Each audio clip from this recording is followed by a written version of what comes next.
Ben ritrovati nel nostro appuntamento con gli itinerari del Friuli Venezia Giulia in collaborazione con Turismo FVG, e allora anche oggi andiamo a presentare l'ambassador che ci porterà a scoprire i luoghi più belli della nostra regione. Protagonista oggi sarà Gorizia, ma innanzitutto diamo il benvenuto a Marco Treu. Benvenuto Marco. Tutti.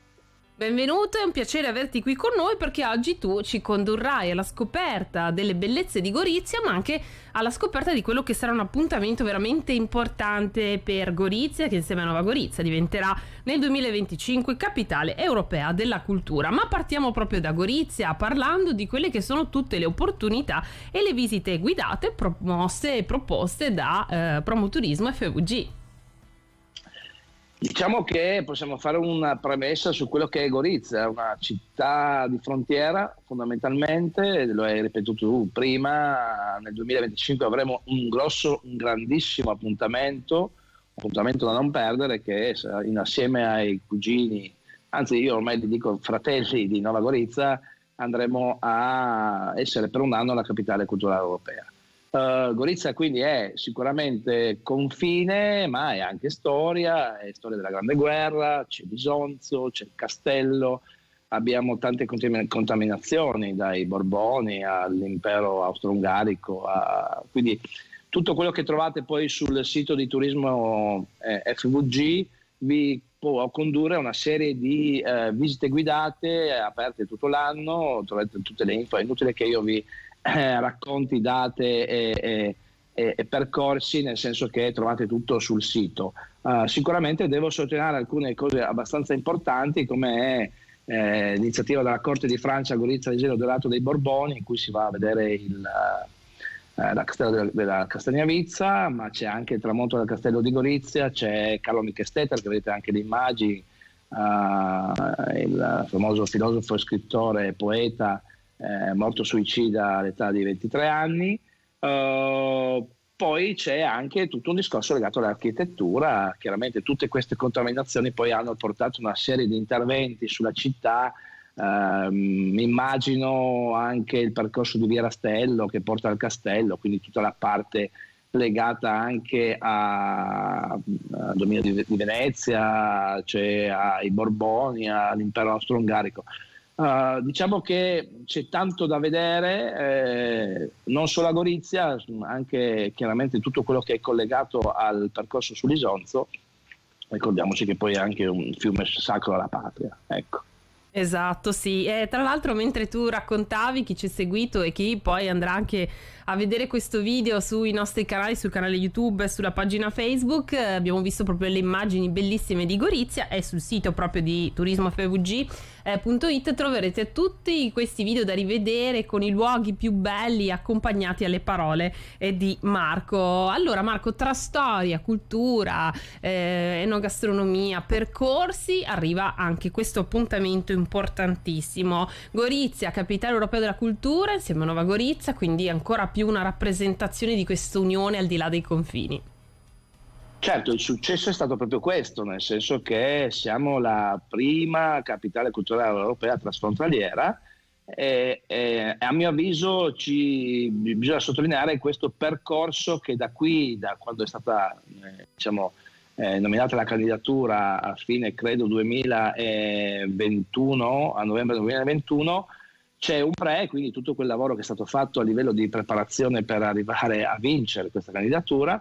Ci sarà un durante, cioè tutto quello che succede da adesso fino al 2025, il 2025, ma soprattutto quello che sarà poi dopo dal 2025 in poi, nel senso che questa occasione vede Gorizia in prima fila per essere ripresentata all'Europa e spero anche al mondo in una formula veramente impattante, in quanto avremo 365 giorni di eventi.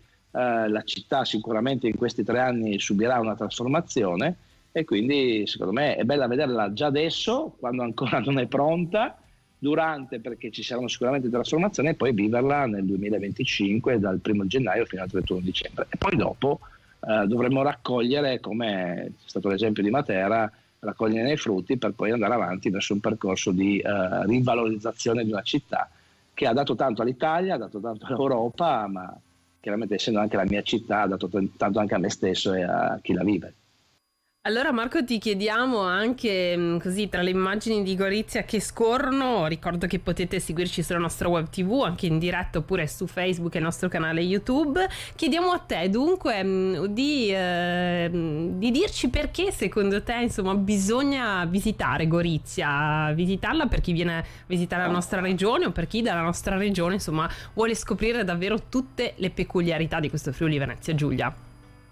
Diciamo che la componente è perché è una città che si può visitare anche in un short time, non devi per forza viverci una settimana, è chiaro, questo è un augurio perché poi puoi anche allargare gli orizzonti verso la vicina Slovenia e anche vicino al Coglio Alberda, ma sicuramente perché è una città a dimensione d'uomo, ci sono poi all'interno dell'anno una serie di percorsi anche a livello di eventi abbastanza importanti come possono essere Storia, il premio Sergio Amidei, il premio internazionale migliore sceneggiatura, ma anche ho visto scorrere le immagini e finalmente torniamo live con Gusti Frontiera, che è forse una delle più grosse manifestazioni a livello del nord-est e anche a livello italiano per quanto riguarda il food and beverage, nel senso. Poi c'è sicuramente tutto quello che è collegato alla produzione enogastronomica, in quanto siamo una zona di confine prima, ma di contaminazione, ma soprattutto una zona di vino e di buoni bianchi, perché abbiamo il Coglio, dall'altra parte abbiamo il Verda. Sicuramente siamo conosciuti anche a livello italiano proprio per questo prodotto tipico che è il vino, ma non solo, perché poi ci sono anche tutta una serie di cibi da gustare. Credo che la dimensione piccola è possibilmente visitabile a piedi, in bicicletta e poi magari anche con un tour in macchina, fa sì che Gorizia è sicuramente attrattiva. Poi tutti i percorsi, diciamo che siamo anche abbastanza vicini a poi raggiungere altri luoghi di interesse che possono essere Grado piuttosto che la stessa Cormons dove c'è il Coglio, ecco. Questo sicuramente sono i punti a favore di questa città. Benissimo Marco, noi ti ringraziamo, grazie a Marco Treu e che dire, appuntamento a Gorizia, ci rivediamo lì. Grazie a voi, arrivederci, ciao Barbara. Ciao.